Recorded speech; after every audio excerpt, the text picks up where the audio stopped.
broken veteran arrives at a forgotten gas station, unaware that every shadow holds a secret waiting to be unearthed. Sometimes the road home ends at the edge of nowhere. A shattered veteran, a loyal dog, and a gas station no one remembers. But what if the ruins beneath your feet hid not just the weight of loss, but a secret powerful enough to change every life it touched? From midnight storms and buried boxes to choices that cut deeper than any wound, Eliot and Charlie's story asks, how far would you go to protect the last fragile light in your world? This isn't just survival, it's the beginning of something quietly extraordinary. The pickup's engine grumbled its last breath as Eliot Granger rolled to a stop at the edge of a gravel lot, the Nebraska dusk settling like a thin layer of ash on everything it touched. The world outside the windshield was cold and endless, a landscape of tall, exhausted grass swaying against wire fences, broken only by the crooked sign that read Coleman's Service in faded red paint, 2 letters missing, barely legible from the road. This was what remained of his uncle's legacy, if legacy was a word for what was left when the world forgot you. Eliot sat in the cab for a long moment, engine ticking as it cooled, hands tight around the steering wheel. He looked at his own reflection in the rearview mirror, a face lined beyond its years, pale stubble threading silver through his jaw, eyes the color of frost-bitten sky. There was a tension in his chest that he didn't name, a feeling that belonged to places you couldn't see on a map. He drew a slow breath, then turned, as the only companion in this new life shifted in the back seat. Charlie, the German shepherd, rose and pressed his snout to the window, a fog blooming where warm breath touched the cold glass. The dog's eyes tracked every movement outside, alert but not anxious, as if even this strange place was simply another checkpoint in a long, silent patrol. Eliot opened the door, the hinges groaning in protest. Charlie leapt down, landing lightly on the packed gravel, nose immediately to the ground, tail neither wagging nor low, just steady, always in the present. They stood together by the truck. For a moment, the wind was the only voice, running roughshod through the tall grass, sending plastic bags tumbling across the field, rattling the metal roof of the abandoned service bay. Above, the sky was bruised purple, the last light falling behind a silo far to the west. Eliot drew his jacket tighter, feeling the chill gnawing through his shirt. With practiced movement, he slung a worn duffel over his shoulder and started toward the main building. His boots found no purchase on the loose stones, and each step sounded louder than it should have, echoing against the empty lot. The door to the office was sticky with old paint, the glass pane cloudy with years of dust. Eliot fished a tarnished key from his pocket, fingers numb, and turned the lock. It resisted, then gave. He pushed his way inside. The first breath tasted of dust and forgotten time. Furniture stood shrouded in dingy sheets. Corners hung heavy with cobwebs. The linoleum floor, once checkerboard red and white, had surrendered to a faded gray. Eliot set his bag down on the counter, sending up a brief storm of motes that caught in the narrow beams of streetlight sneaking through the blinds. He didn't speak. There was no one to hear him but the dog, and Charlie had already begun his slow, deliberate circuit of the room, sniffing, pausing, moving on. Eliot wandered through the small office, letting his hand drift over surfaces. The phone on the wall, long disconnected, still bore a yellowed business card beneath the cracked plastic. A row of faded Polaroids lined the corkboard above the register. Smiling faces he only half recognized, sunburned arms around each other, a summer from some other lifetime. He pressed his thumb over one, feeling the faintest pulse of memory. A barbecue, his uncle's laughter, the smell of oil and burnt meat. But the warmth didn't last. It never did. Charlie's claws clicked softly on the linoleum, a rhythm both comforting and strange. He had finished his sweep and now stood by the window, nose high, ears swiveling to catch distant sounds. The highway, a train, maybe only the wind. The dog's presence grounded Eliot more than he cared to admit. There had been months when even the act of breathing felt like more than he deserved. Charlie never judged. He only watched and waited and stayed. Eliot crossed to the back room, finding the small living space, a kitchenette, a battered table, a narrow bed beneath a window caked with grime. He dropped the duffel on the mattress, sat heavily, elbows on knees. For a moment, the old restlessness threatened to climb up his spine, that familiar urge to run, to be anywhere but here, surrounded by the ghosts of somebody else's dreams. He rubbed his face, feeling the bristle of unshaven beard, the coolness of his palm. In the quiet, he heard the slow, deliberate breaths of the dog settling down just inside the door. Charlie curled in a patch of dusty light, eyes open, watching, but not waiting for anything in particular. His tail thumped once against the floor. Not a greeting, just a confirmation. I'm here. Outside, the wind shifted. A single street lamp cast a narrow golden stripe across the cold tile, catching the dust motes still suspended in the air. For a moment, Eliot looked up and caught the silhouettes of himself and Charlie. Long shadows stretched across the floor, one bent, one steady. He stared at them, letting the silence fill every corner of the room. There was no need to speak. The ache in his shoulders eased a little. Tension, like the last hold of winter, receded just enough for the warmth of another presence to slip in. He rose at last, crossing to the window and peering out into the wide, silent dark. In the reflection, his own tired face mingled with the outline of the dog behind him. Two figures, neither quite belonging, but together, side by side. He watched Charlie's eyes in the glass, still attentive, the calm at the center of a restless world. In that first night, nothing was fixed. The room was cold, the air was stale, the ghosts were not banished. But Eliot, sitting beside the dog on the cracked linoleum, felt, if not hope, then at least the beginning of a gentle truce, a slow warming in the deep hush of Nebraska night. And somewhere in the hush, two shadows merged, quiet, imperfect, neither lost nor found, simply choosing to remain.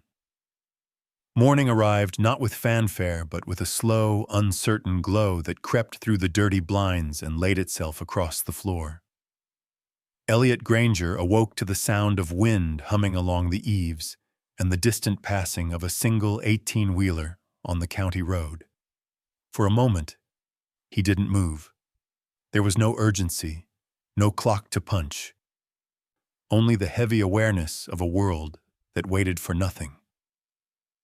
He sat up, feeling the familiar weight in his chest, a quiet ache he'd carried for years. As he dressed in silence, Charlie waited by the door, tail still, amber eyes watchful and steady. The dog seemed to sense that mornings here demanded neither cheer nor ritual, only the endurance of another day.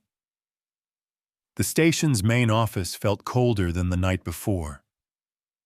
Eliot set about his small routines, collecting the empty mug left on the counter, wiping a thin layer of dust from the surface, cracking open the window just enough to let in a thread of clean air. Each motion was measured, not for efficiency, but to stave off the sense of uselessness that often threatened to settle in his bones. When he opened the battered refrigerator, he found only an old jar of pickles and a half loaf of bread gone hard at the edges. The pantry shelves held more of the same: cans with peeling labels, a box of saltines, coffee grounds packed tight at the bottom of a tin. He made a list on the back of an envelope with a dull pencil: beans, rice, soup, dog food. His handwriting was blocky, uneven, shaped by years of filling forms nobody ever read. Charlie waited as Eliot pulled on his jacket and cap. The wind outside bit at their cheeks, carrying the smell of dry earth and something metallic, as if the old tanks beneath the ground still remembered a time when this place had meant something. They walked the quarter-mile to the nearest general store, shoes crunching on gravel, Charlie's leash looped loosely in Eliot's hand. The town itself was hardly more than a suggestion. 3 blocks of low brick buildings, 2 empty storefronts, a faded mural of a prairie sunset, and a flagpole that hadn't seen a new flag in years. At the store, Eliot moved down the aisles quietly, gathering cans and dried food, a small bag of kibble for Charlie. He paid with crumpled bills, nodding at the cashier, never quite meeting her eyes. Outside, Charlie waited in his customary patience, sitting just to the right of the door, watching each passerby without judgment or expectation. People rarely stopped to greet him. They noticed the scars on Eliot's hands, the dog's steady gaze, and sensed something too still, too private to intrude upon. On the walk home, the Nebraska sky arched wide and gray, promising rain that would not come. Charlie trotted at Eliot's side, each step perfectly in rhythm, their shadows thrown long and thin across the road by the slow climb of the sun. Back at the station, Eliot unpacked their food and arranged the cans on a narrow shelf, the act itself a kind of defense against emptiness. He found an old rag and began wiping down the counter, then the windows. The glass was smeared with the residue of years, grease, fingerprints, the oily drift of storms that had come and gone. Each swipe of the cloth revealed a little more of the world outside, though the view remained unchanged. Dry fields, a dirt road stretching beyond sight, the skeleton of a grain silo on the horizon. For a while he worked in silence, the radio muttering static in the background. At intervals, Charlie appeared beside him, nose bumping his thigh, eyes asking nothing more than a quiet confirmation. "I'm here." Eliot would pause, rest his palm on the dog's back, and then continue. In those exchanges, time felt less heavy, the day's edges softened by a presence that neither pushed nor pulled, but simply remained. The afternoons passed slowly. Eliot took to sitting on the stoop beneath the faded "open" sign, mug of coffee in his hands, steam curling upward, dissolving in the cold. Charlie lay at his feet, head on his paws, watching the shifting grass as if he could read the wind. Sometimes a car would pull in, the driver glancing at the old pumps before pulling away. Once, a couple of kids biked past, eyes wide at the sight of the big German shepherd. Eliot watched them go without waving. Life here moved at its own pace, neither waiting for the past nor hurrying toward the future. At dusk, he cleaned the last streaks from the front window, pausing as the light caught just so. In the glass, he saw himself and Charlie, 2 figures suspended in a rectangle of gold, lines blurred by dust and time. It was a simple image, easy to overlook, yet somehow the most honest thing he'd seen all day. He let the moment linger, then finished the last of his chores and retreated inside as the chill deepened. That night, he sat at the kitchen table, pen scratching quietly across the corner of a notepad. Just a list of repairs, a memory, the outline of a thought. Charlie settled nearby, breathing slow and deep, the rise and fall of his chest a metronome that eased the loneliness pressing in around the walls. Sleep came late, and Eliot drifted into it without resistance, the memory of their shared reflection in the window lingering on the edge of his dreams. A small, unspoken promise that in this place, even colorless days could be endured, and perhaps, with time, would grow warm again. It was the third night that the weather finally broke. Thunder had been circling on the horizon all afternoon, low and sullen, warning of more than just rain. By evening, the sky pressed down hard, dark as slate. The air was tight and restless, and even the jackrabbits vanished from the fields. Inside the cramped room above the station, Eliot lay atop the thin mattress, blankets twisted around his legs. He slept lightly, adrift in the shallow currents between waking and memory. Some dreams left no trace. Others lingered, sharp as the smell of cordite, the cold taste of fear. Tonight, memory ran hot. He saw a road, endless and shimmering in desert sun. The faces of men beside him, some smiling, some set with purpose, flickered through the haze. Gunfire, just out of sight, was a constant static, a threat that grew and grew until it filled the air, vibrating through his bones. Eliot jerked awake with a start, sweat prickling at his scalp, heart thumping against the hush. For a few seconds, the world was only darkness and the distant drumming of rain on the tin roof. His breath came hard. He sat up slowly, pressing his palms to his knees, shoulders hunched against an old ache. His dog tags clinked softly as he steadied himself, as if to remind him that yes, he was here, not there. A shape moved in the half-light by the bed. Charlie, already awake, stood watchful at his side, ears pricked. The dog did not whine or pace. Instead, he eased close and rested his head gently on Eliot's calf. The weight was real, grounding. Eliot let his hand drift down, fingers brushing the thick, warm fur at Charlie's neck. He did not need to speak.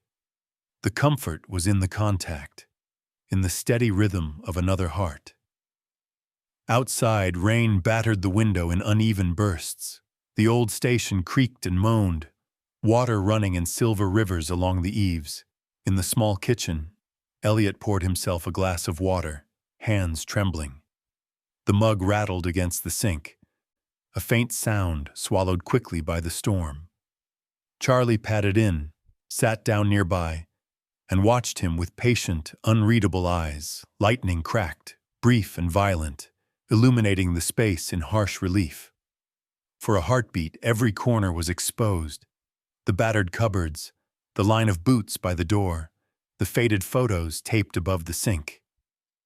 In the flash, Eliot's face looked older, marked by years and shadows. But as the light faded, his shoulders loosened just a little, some knot inside coming undone. He set the mug aside and leaned against the counter, eyes closed, listening to the rain. Charlie circled once before lying at his feet, chest against the floor, chin resting across Eliot's toes. For a long time they stayed like that, man and dog, unmoving, letting the noise outside drown the ghosts within. Eventually, the storm softened, thunder rolling away toward the east. The kitchen grew warmer, filled with the smell of wet earth and fur, of dust and rain mixing in the old linoleum. Eliot found himself breathing easier. The memories, sharp as they were, receded with the storm. Only the present remained. The heat of Charlie's body against his own, the simple act of standing in a kitchen at midnight, unbroken. He glanced down, meeting the dog's gaze. In those amber eyes, there was no judgment, no question, just the steady truth of presence, a companion who asked for nothing but to remain close. Eliot reached down and let his fingers rest a moment longer, feeling the pulse of life, the reassurance that he was not alone. Later he returned to bed, Charlie curled into a soft circle beside the frame, breathing slow and deep. The night was quieter now. Eliot listened to the dog's breathing, the rise and fall, the promise of another day. Sleep found him at last, not all at once, but in drifting waves. When morning finally edged in around the curtains, it brought the pale, forgiving light of a sky washed clean. The ache of memory lingered, but it was softer, dulled by the warmth of another presence. Eliot stirred and stretched, feet searching for the familiar shape at the foot of the bed. Charlie was there, of course. Always there, always waiting. In the hush that filled the room, Eliot realized that what soothed him most was not escape from the past, but the quiet certainty of being accompanied through it. He rose, opened the window, and let the morning breeze sweep in, carrying with it the scent of wet grass and new beginnings. Charlie followed, tail flicking once, as if to say, "We made it." And outside, for the first time in a long while, Eliot noticed a patch of blue breaking through the clouds, a sign that not every night would be storm, not every day gray. The days that followed the storm passed quietly. The world seemed newly washed, colors deeper in the crisp Nebraska sunlight, though Eliot moved through them as if still half submerged in gray water. The gas station sat in its own stillness, framed by miles of open land and the low drone of the highway far in the distance. Most days, only the wind disturbed the calm, rattling the cracked sign, coaxing dry weeds along the lot, tugging at the edges of Eliot's solitude. He made a routine of cleaning what could be cleaned, hauling boxes from one corner to another, sorting through the layered history of the place. There was no hurry, only the slow rhythm of necessity. At first, Charlie followed close, nose to Eliot's elbow or hip, as if determined not to lose sight of him for even a moment. But as the days wore on, the dog's attention shifted, drawn by some silent signal to a forgotten corner of the back storage room. It began as little more than a pause. Charlie would drift away from Eliot's side, nose to the dusty floor, tail straight, intent. There was nothing special about that patch of concrete, nothing obvious to the eye. But each time they passed through, Charlie returned to it, sniffing and circling, then sitting with a weighty patience that seemed to fill the room. When Eliot called, the dog would come, but with a backward glance, a subtle tension in his stance, a silent insistence that there was something important here, something he was missing. At first, Eliot ignored it. There were shelves to fix, glass to sweep, an inventory of faded supplies to be taken. But Charlie's behavior did not change. Day after day, the German shepherd lingered by the same spot, sometimes pawing gently at the ground, sometimes simply waiting, gaze fixed on a single cracked tile. One afternoon, as Eliot reorganized a box of old spark plugs, he noticed Charlie's head bowed low, shoulders tense, claws scraping in short, measured bursts against the floor. The sound was steady, not frantic. The dog wasn't making a mess or seeking attention. He was working at something, persistent and focused, the way search dogs do when they've picked up the thread of a scent no human nose could ever find. Eliot set the box aside. Wiping his hands on his jeans, he watched for a moment, curiosity slowly overtaking the inertia of the familiar. Charlie paused, glancing up at him, then back to the floor, his ears flicked as if in invitation. With a sigh, Eliot crouched beside the dog. Dust rose around his knees, the dry mineral smell mingling with the faint hint of oil and old rubber. He ran his palm over the cracked tile. It felt different, looser than the rest, a faint give beneath his weight. Eliot pressed harder. The tile shifted slightly, dust falling into the thin gap along its edge. He fetched a flathead screwdriver from the toolbox and wedged it under the corner. With a little leverage, the tile lifted free, revealing a shallow cavity beneath. Inside, buried in the fine grit, was a metal box, battered and rusted but still intact, a small padlock sealing its lid. Eliot brushed dirt from the top. The lock was old, its shackle encrusted with dust. He carried the box into the light of the main room and set it on the scarred table. Charlie followed, sitting quietly at his feet, gaze never leaving the find. There was no triumph in the dog's posture, only a calm vigilance, as if his role was simply to witness, to be present for whatever came next. For a long while, Eliot did nothing. The box sat between them, silent, full of whatever histories it carried. He studied the battered surface, running a thumb along the grooves. There were no markings, no clues, only the weight of something long hidden, now brought to the surface by the quiet insistence of a companion. Charlie lay down beneath the table, his head resting on his paws, but his eyes never left the box. Eliot sat in the nearest chair, elbows on knees, hands hanging loose.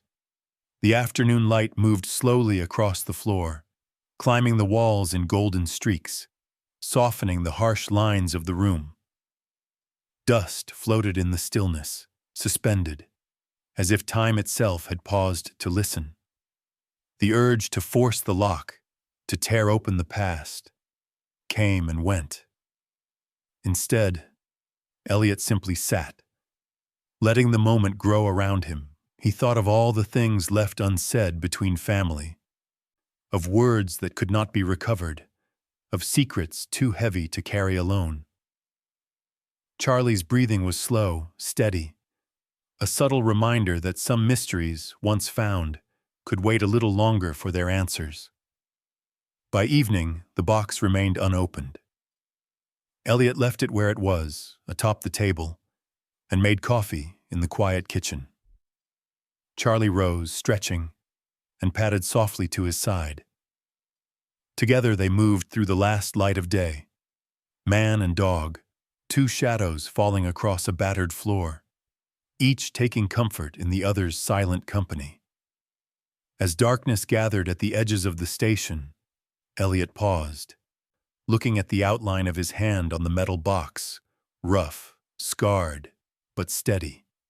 He glanced down at Charlie, whose gaze seemed to hold a quiet understanding, as if to say, "You don't have to be alone with what you find." In that hush, past and present settled side by side, neither demanding answers, simply allowing Eliot to sit with the weight of what had been uncovered, patient, as only those who have lost and found can be. The next morning dawned pale, quiet, and colder than before. Sunlight filtered through the smudged window above the kitchen sink, catching on the steam rising from Eliot's coffee mug.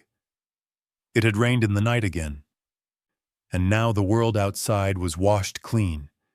Dew glittered on the grass, the lot shone with puddles. The little gas station seemed to exhale, settling deeper into its long-held solitude. Eliot stood by the window, hands wrapped around the warm mug, eyes on the box resting at the center of the kitchen table. The unanswered question of its contents pressed at him, patient but persistent. Charlie lay curled in his usual place by the door, tail tucked in, eyes half closed but always alert. Now and then, his ears flicked toward the table. For a while, Eliot let the hours stretch out. He fixed the broken latch on the screen door, wiped dust from a row of license plates nailed above the counter, repaired a leaky pipe beneath the sink. But all along, the metal box waited, silent, heavy, a weight that somehow seemed to draw the air taut around it. Mid-morning, Eliot gave in. He found a pair of old bolt cutters in the storage closet, their handles spotted with rust. The lock on the box surrendered after a few hard squeezes. The sound echoed through the empty station, startling a pair of sparrows on the windowsill. Charlie lifted his head, but made no move to come closer. This was Eliot's task, but not his alone. He set the box on a folded towel and opened the lid. The hinges groaned but held. Inside, beneath a layer of yellowed newspaper, lay a bundle of objects, papers folded neatly in twine, a handful of black and white photographs, a narrow ledger, and a worn leather wallet that looked much older than anything else in the house. Eliot sat down, pulling the box closer, his fingers trembling in spite of himself. He lifted the ledger first. Its pages, crackling and faintly musty, were covered with numbers and names, scrawled in a hand he recognized as his uncle's, deliberate, unhurried, but cryptic.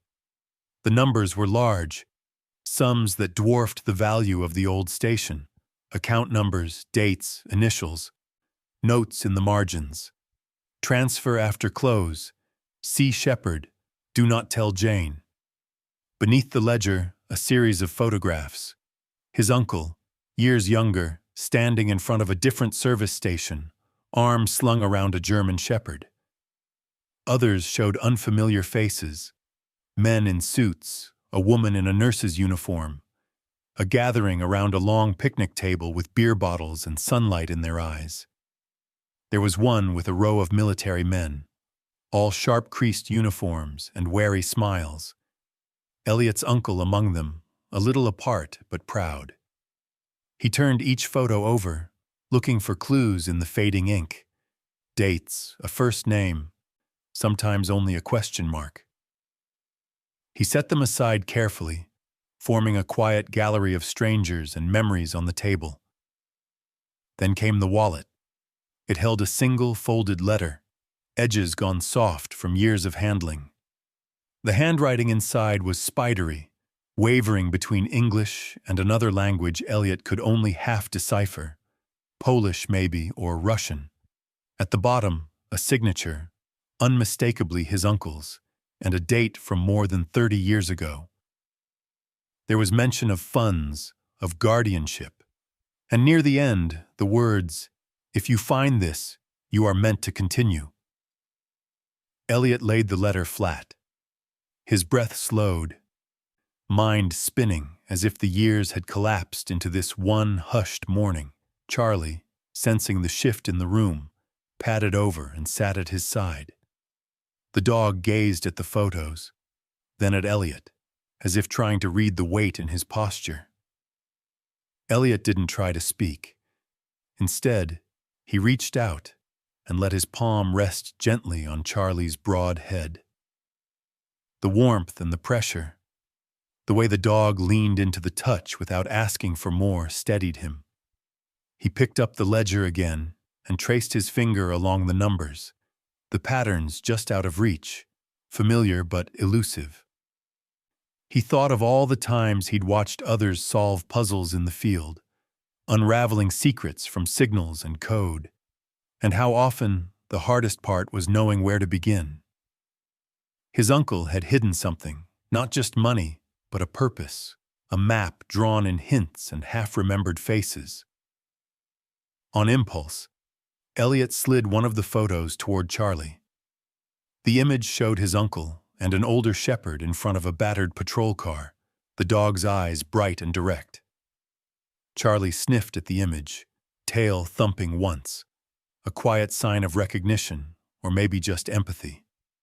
The past, Eliot thought, was never really gone, only waiting for the right moment, or the right company, to surface. The afternoon light grew long and golden, drawing lines across the floor and making the dust glow in the air. Eliot worked slowly, copying down numbers and names, sketching possible connections. Every so often, he glanced at Charlie, who lay at his feet, patient as always. Together they sat in the silence, letting old truths return, one layer at a time. It was a day spent not in answers, but in the kind of searching that heals, not with speed, but with the gentle acceptance that some mysteries do not threaten, and some burdens are lighter when carried together.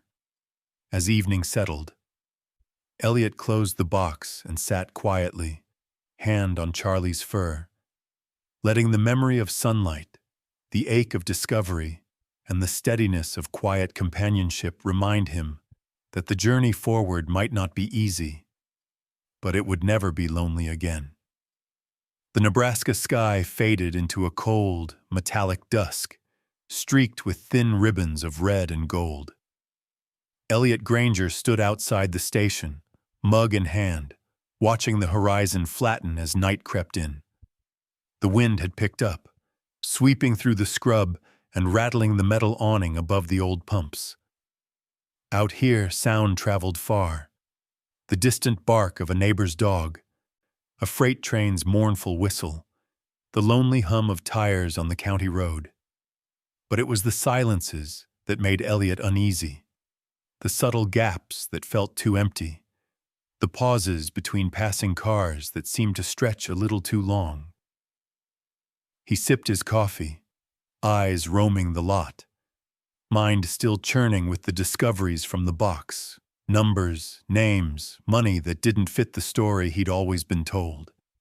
As if the station itself was a puzzle he'd only now begun to understand. In the days since he opened the box, a new tension settled in.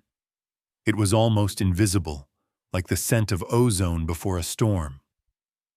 At first, it came as little things: a mailbox left slightly ajar, muddy tire tracks on the service road where there should be none, a low hum on the phone line when he checked for a dial tone. Eliot kept these observations close, saying nothing to anyone. But Charlie noticed. The dog's routine changed. He became more vigilant at night, patrolling the perimeter, pausing at corners, nose to the wind, every sense sharpened. One morning, an envelope arrived. The paper was thick, the address neatly typed, the return address a law office from the city. Inside a polite but insistent letter, an anonymous party wished to discuss purchasing the property, citing significant financial interest and promising generous compensation for immediate cooperation. Eliot set the letter aside, unopened cans lining the counter like silent witnesses. He made a point of checking the locks on every door, the office, the storage room, even the old cash drawer that hadn't held more than loose change in years. When he passed through the back hallway, Charlie trailed after him, tail stiff, ears pricked for every unfamiliar sound. The phone rang more often, always from blocked numbers. Sometimes there was only silence on the other end. Sometimes a voice, unrecognizable, would ask about the value of the property, or mention restoration grants, or simply hang up after a few clipped words. Eliot listened quietly, then set the phone down, his jaw clenched.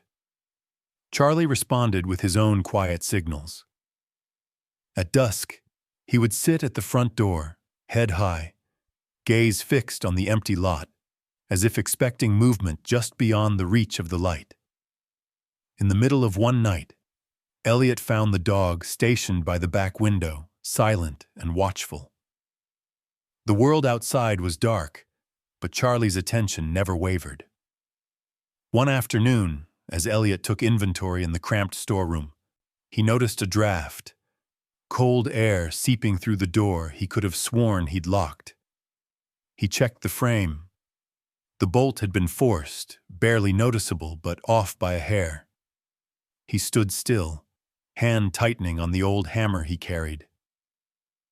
There was nothing to see, only dust motes in the slant of late light, and Charlie sitting quietly by the door, chest rising and falling with deliberate calm. That night, Eliot moved the metal box and ledger to a new hiding place beneath a loose floorboard. He sealed the hatch with care, then ran his fingers along the rough grain, mind busy with calculations. Outside, Charlie settled onto the stoop, refusing to come in even as the wind cut colder. Eliot pulled his jacket close and sat with the dog for a while, two figures side by side, sharing the hush. A few days later, Eliot returned from the general store, arms full of groceries, to find an unfamiliar car idling at the edge of the lot. A dark sedan, windows tinted. A man stepped out, well-dressed in a city suit, shoes too polished for county gravel. He waved, called out a greeting, his tone bright and affable. Eliot nodded, but did not approach. Charlie stood between them, body calm but tense, tail level, gaze unwavering.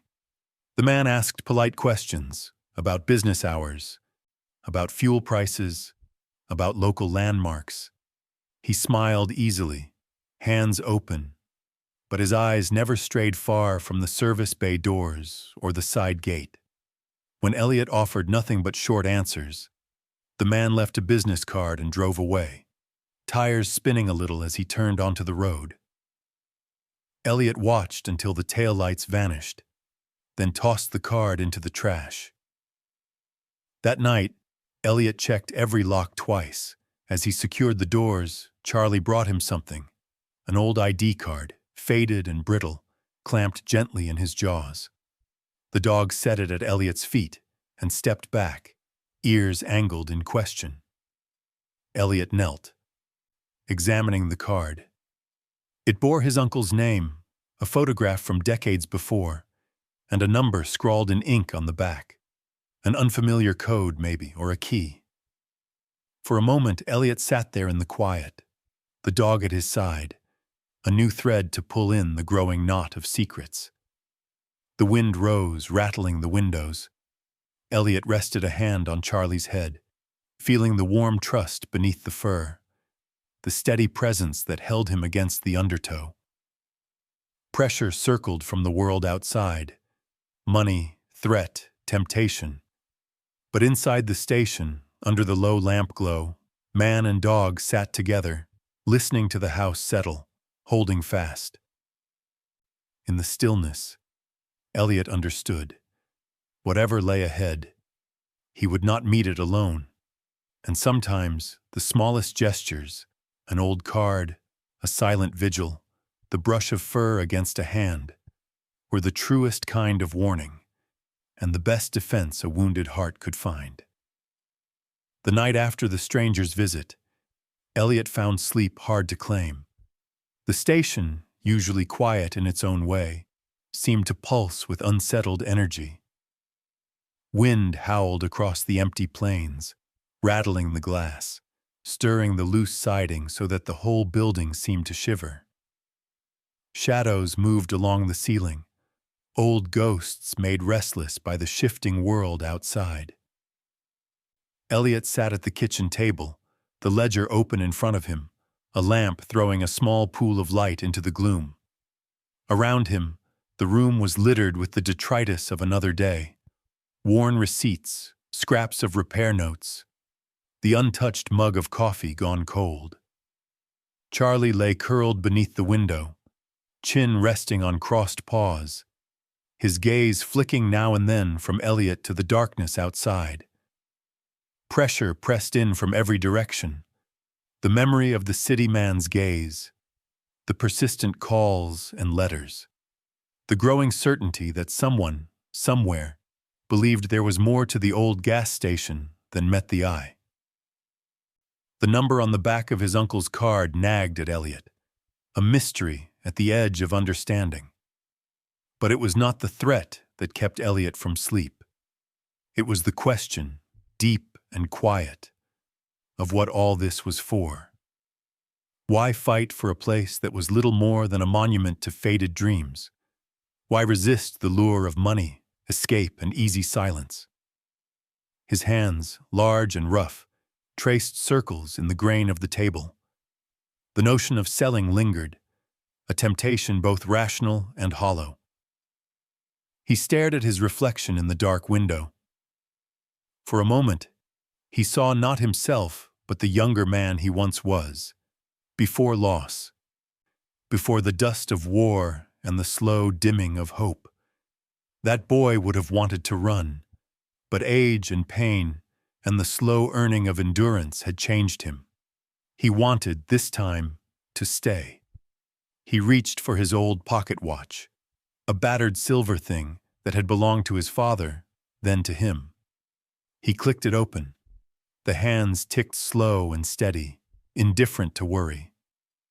On the inside of the lid, an inscription: "Endure and be kind."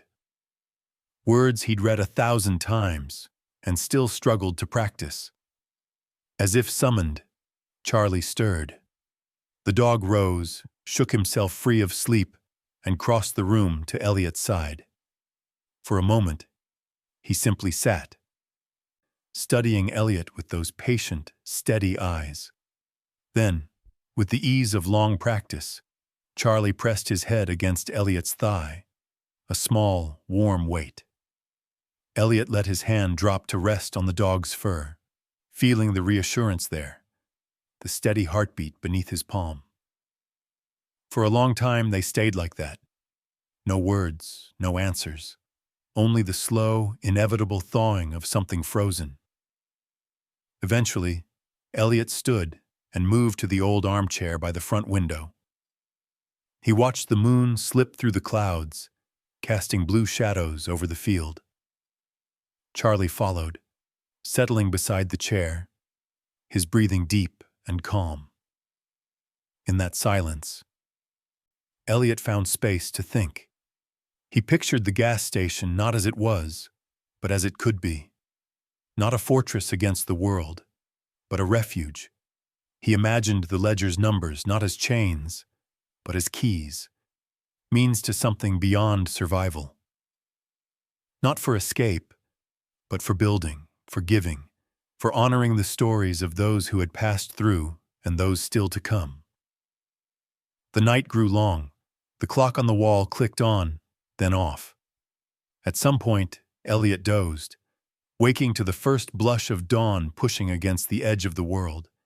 He shifted, blinking the weight of worry from his eyes. Charlie, ever constant, was still there, head on Eliot's boot, tail curled along the mat. The quiet loyalty, the willingness to stay, gave Eliot his answer. He stood, stretched, and walked to the window, the air cool and bracing. He looked at the old pumps, the peeling sign, the thin line of sun on the horizon. Not much, he thought. Not much at all. And yet, enough. Inside, he found the business card left by the city man, still resting atop a stack of bills. He tore it in half and let the pieces fall into the trash, the sound small but final. The morning moved slow. Eliot brewed coffee, scribbled a list of repairs, and opened the ledger, not to hide it, but to understand. The number from the ID card. He copied it to a fresh page, determined to find its meaning. Each act, small as it was, became a statement. I am not leaving. Not this time.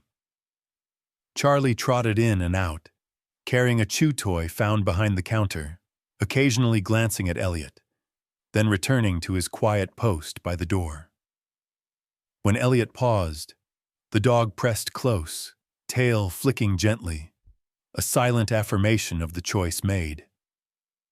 By midday, Eliot found himself humming, the tune uncertain but real. Sunlight filled the station, catching in the dust, throwing patterns across the scarred floor. For the first time, the place felt less like a burden and more like a beginning. He knelt beside Charlie, running his hands through the soft fur. The dog leaned in, eyes half closed, letting out a sigh, content perhaps, or simply at peace. Sometimes, Eliot realized, the act of staying, of choosing to remain when leaving seems easier, was itself the bravest thing a broken man could do. And sometimes, the only measure of a day was whether you had the courage to be present for it.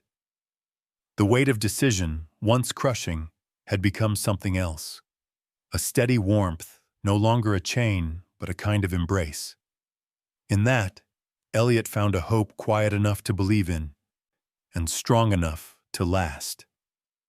That night, Nebraska's wind rose up angry and cold, shaking the doors in their frames and drawing long moans from the rusted gutters. It was a black night, starless, the kind that made the world feel empty and far too large. Inside the station, Eliot moved through the rooms by memory, switching off lights one by one, setting the locks, listening for the gentle click that said he was safe. He checked on Charlie, who stood at his post beside the kitchen door. The dog's ears twitched at each gust outside, his body poised and alert, but not anxious. Eliot touched Charlie's shoulder as he passed, a small connection, habit, reassurance. He slept fitfully, the ledger and the numbers from his uncle's ID card drifting through his dreams. Somewhere a bell rang, maybe only in his memory. A voice he couldn't place whispered his name and then was gone. A sound woke him. Not thunder, not the familiar whine of wind. Something else, softer, heavier, the creak of the back porch. Eliot was out of bed in an instant, bare feet on cold boards. Charlie stood beside him, hackles raised, gaze fixed on the door. Silence. Then the soft clatter of something metallic outside. Eliot grabbed the old flashlight from the nightstand and stepped into the hallway. Charlie padded beside him, muscles taut beneath his coat. In the weak light, the hallway seemed longer than usual, each shadow deeper. At the back door, Eliot paused, listening. A scrape, the unmistakable sound of a tool on wood. Without thinking, he flicked off the flashlight. The house held its breath. Eliot felt, more than saw, Charlie move ahead, a silent gray shadow. Suddenly, the back door gave with a shudder. The frame splintered at the latch. The kitchen filled with night air. Two figures spilled in, faces lost in dark hoods. One rushed forward, a gloved hand outstretched. Charlie met him, not with violence, but a low, rolling growl that filled the small kitchen with warning. A second man darted past, heading for the storeroom, the hiding place of the box and ledger. Eliot lunged after him, but the man was quick, swinging a heavy flashlight, catching Eliot's arm. Pain shot through him, sharp and white. For a heartbeat, he faltered. The first man tried to kick Charlie aside. The German shepherd, wounded but fierce, sank his teeth into the intruder's sleeve, refusing to let go. There was a sharp yelp. The man jerked back, flung Charlie off, then scrambled out the door, the other behind him, clutching something to his chest. Feet pounded on the porch, then vanished into the night. It was over as quickly as it had begun. The wind swept in, whirling dust across the kitchen tiles. Eliot stood trembling, pulse hammering in his neck. He felt his way along the counter to Charlie, who limped toward him, favoring one hind leg. Eliot dropped to his knees, hands fumbling for the flashlight, finding the dog's body warm, breathing, alive. There was blood, just a little, matting the fur above Charlie's paw. Not a mortal wound, but enough to turn Eliot's heart cold. He pressed his forehead to Charlie's neck, clutching the big dog close. For a moment, he let himself weep, silent, shaking. Grief and gratitude mingled in the quiet. When he could breathe again, he found a clean towel and water, cleaned the wound as best he could. Charlie tolerated the fussing with a patient resignation, nose resting against Eliot's wrist, eyes watching his every move. Eliot whispered, not words, but simple sounds, a comfort he remembered from childhood. They sat together on the kitchen floor until the first edge of dawn pushed into the sky, pink and uncertain. Eliot barely noticed the damage to the door or the missing box, only the soft rise and fall of Charlie's breath, the way the dog's weight pressed against his side. At sunrise, Eliot made coffee, cradling the mug in both hands. Charlie slept on the rug nearby, the wound bandaged, chest rising and falling in deep, slow rhythm. The kitchen, torn by violence, was oddly peaceful now, a place for beginnings as much as for endings. Eliot watched the sunlight gather across the floor, stretching toward them. The ache in his chest softened, replaced by something quieter, a sense that what he feared most was not the loss of money or secrets, but the thought of losing this companion who had chosen to stay, no matter how battered the night. He reached out and placed a hand on Charlie's side. The dog stirred, blinked, then pressed his head against Eliot's knee, just as he had that first anxious night. It was enough, more than enough, to remind Eliot that what truly mattered had not been taken. Outside, the world glimmered under dew, and the hurt, for a while, belonged to both of them, shared, held gently, made less by presence. The old gas station was still standing. Charlie was still with him. There was loss, yes, and the sharp memory of fear, but in the hush of the new morning, trust and gratitude quietly returned, as steady and necessary as breath. The morning after the break-in carried a hush different from all the others, a kind of stillness that lingered, as if the house itself was unsure how to begin again. The air smelled of fresh coffee and liniment, and the sunlight, though cold, inched steadily across the battered kitchen floor. Eliot moved slowly, the ache in his arm a reminder of the night before. His body felt battered, but his mind, strangely, had a sharpness it hadn't known in months. Fear and anger had settled into a quiet, stubborn resolve. The thieves had taken the old metal box and ledger, but not the knowledge Eliot had gleaned, and not Charlie. That, more than anything, mattered.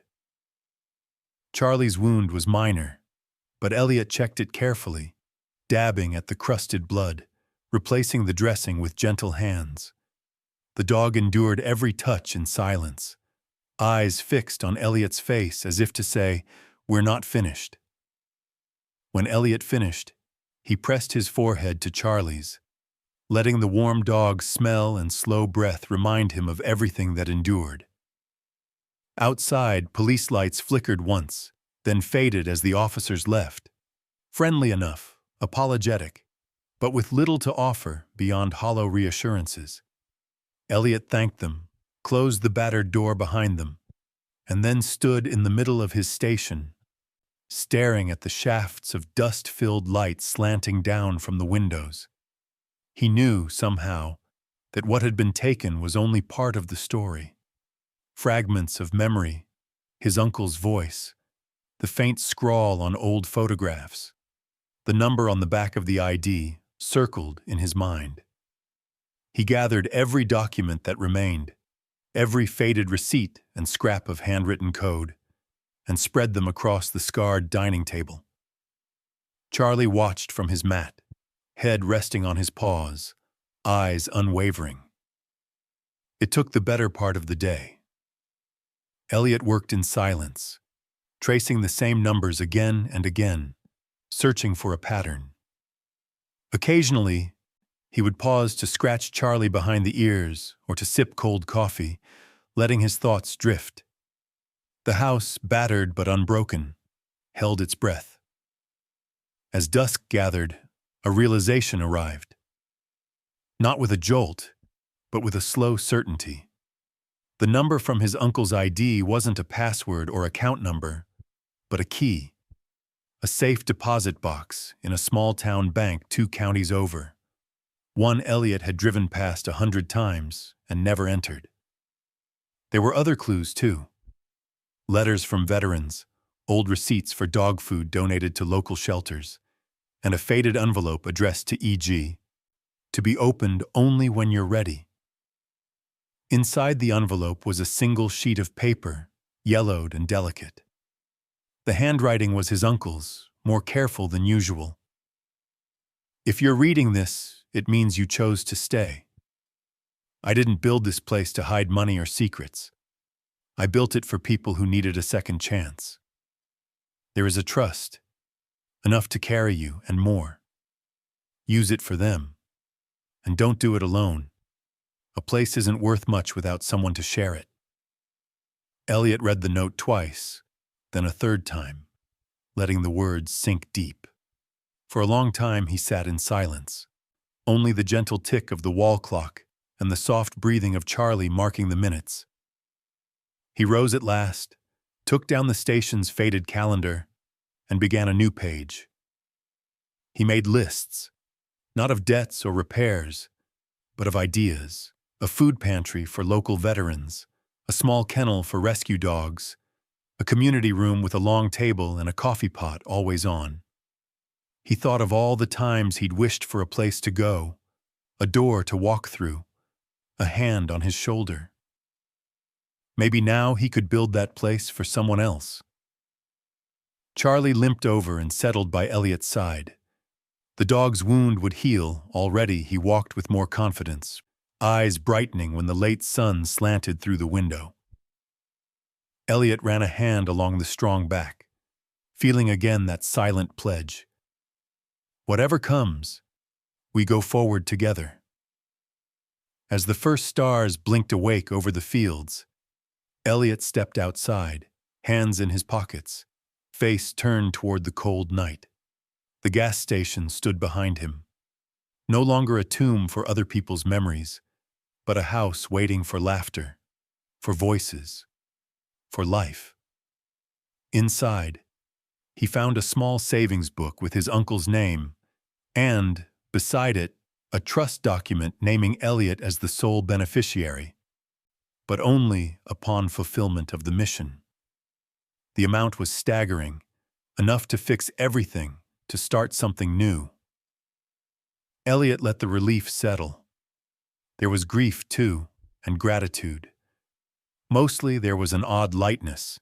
He went back inside, knelt by Charlie, and for the first time since arriving, spoke the words aloud. Not as a wish, but a promise.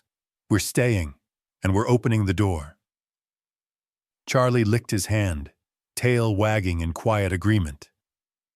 In the hush that followed, Eliot understood. Healing was not a matter of forgetting or of outrunning pain, but of standing where you are and letting something good begin again. Spring arrived on the Nebraska plains not with fanfare, but with a slow, patient unfolding. The days grew longer, the mornings brighter.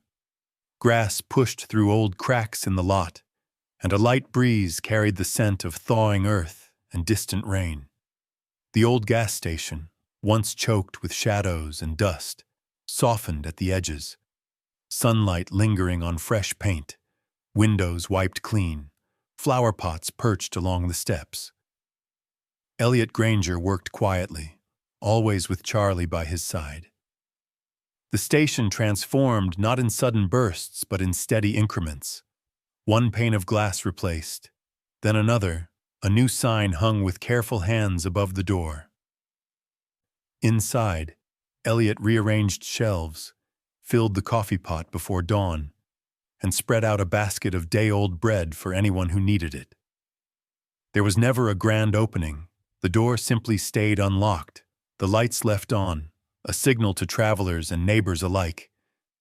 You could rest here. Charlie greeted each visitor in his own gentle way.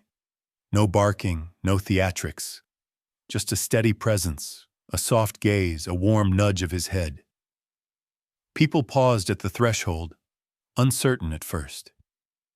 They noticed the dog's limp, the streak of gray at his muzzle, the way he hovered near Eliot as if tethered by something deeper than habit. In time, even the most guarded souls softened under his watchful eye. Veterans came, some drawn by word of mouth, others by chance. They sat at the long table, hands wrapped around mismatched mugs, shoulders hunched, eyes wary. Eliot listened more than he spoke.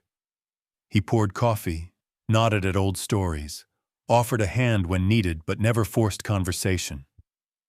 Sometimes they brought their own dogs, scrappy mutts, working shepherds, retired police dogs with quiet dignity. Charlie met them all without prejudice, sharing space and sunbeams on the cool tile. One evening, a young man arrived in a battered sedan, the license plates from a state far away. He asked about odd jobs, and Eliot found him one, painting the fence, hauling boxes, repairing a step that had gone soft over winter. The man lingered, returning each morning, his laughter growing louder, the haunted look in his eyes fading. Other helpers came, a widow with a patchwork apron who baked loaves of bread for the pantry, a retired teacher who started a shelf of donated books. No one was turned away. Everyone gave what they could and took what they needed. Eliot hung an old photograph by the register, his uncle, young and strong, standing with a German shepherd much like Charlie. Next to it, he pinned the faded letter that had changed everything. A place isn't worth much without someone to share it. People read the words, lingered a moment, and seemed to carry a little of their weight out with them. Evenings became softer. Eliot would sit on the porch with Charlie, the horizon wide and golden, fields swaying with promise. Sometimes children stopped to pet the big dog, leaving behind giggles and smudged handprints. Charlie, patient as ever, simply endured their affection, his eyes shining in the last light.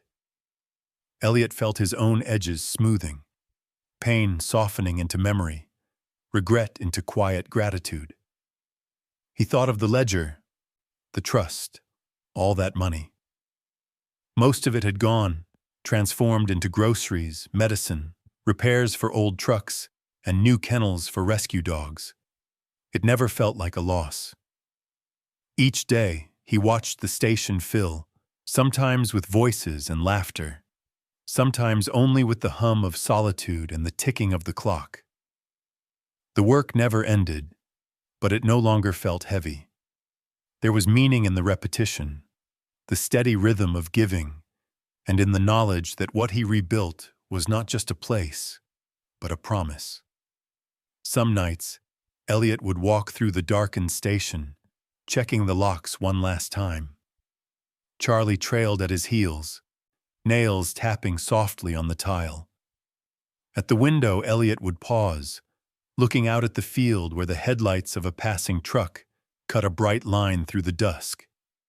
He felt a deep, persistent peace, knowing that if there were ghosts here, they were no longer lost, only watching, only grateful that someone stayed.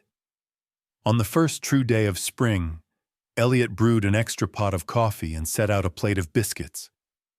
Charlie stretched on the mat in a beam of sunlight, muzzle twitching in sleep. Outside, the world turned green and gold, alive with the possibility of more. Later, Eliot sat on the front steps, Charlie beside him, both of them facing west as the sun dipped low, painting the horizon in strokes of lavender and fire. No one spoke. They didn't need to. The silence between them was rich, filled with everything that had been endured, survived, and finally, given back. As evening settled, the lights in the station glowed warm. A family arrived, 2 parents, a child, and an old dog with cloudy eyes. They came in laughing, and Eliot rose to welcome them. Charlie, too, rose, limping but steady, ready to greet these new guests, these new friends.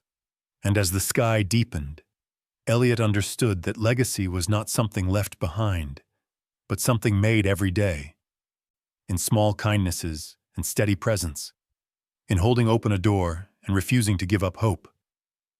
He rested a hand on Charlie's head and felt at last entirely home. Sometimes, all you have to do is stay. Sometimes, the smallest act, a seat at a table, a gentle nudge, a silent promise to keep going, is enough to bring the world back to life. And sometimes, in the company of a loyal friend, you find that what remains is more than enough.